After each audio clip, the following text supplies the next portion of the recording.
Next this lunchtime, the T-shirt ad banned by the Advertising Standards Authority. The image that we have chosen not to show you this lunchtime was used by the company Boohoo.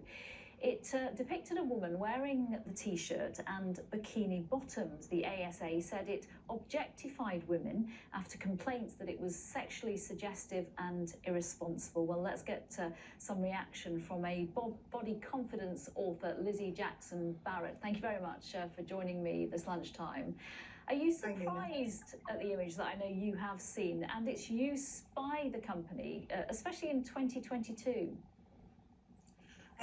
I think there's a really fine line between using imagery to empower women to feel good about their bodies and their sexuality, and encouraging people to see women as nothing more than sexual objects. And clearly the ASA feel that Boohoo was on the wrong side of that line with this advert.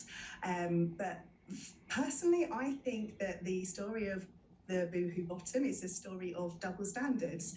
The ASA in their findings seem to focus quite heavily on the amount of skin that's on show. They've kind of listed quite in quite a lot of detail about what can and can't be seen. But actually, if you look through Boohoo's website, there are so many photos of models really showing more skin than in those photos. So it seems that what it actually comes down to me, is a real sort of judgment call on which poses are deemed to be too sexy. And for me, it's a bit worrying because it plays into a potentially problematic narrative around the expectation for women to look sexy but not too sexy.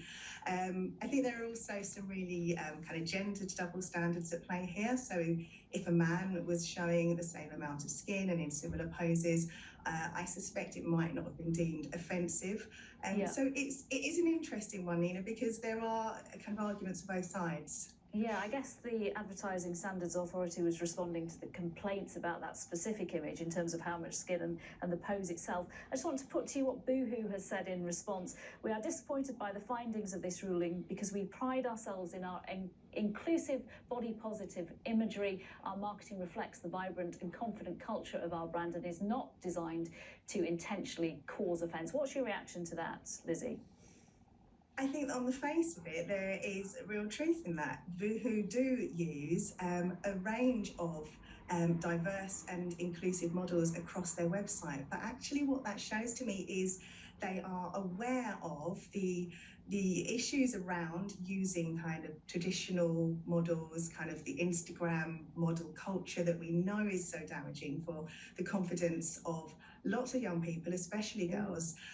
Yet for me, the real concern about the images that were pulled and why ultimately I'm glad they were taken off of the website is that it used the kind of model that we know reinforces really unhelpful views about the perfect body and the kind of figure that we should all be kind of aspiring to have.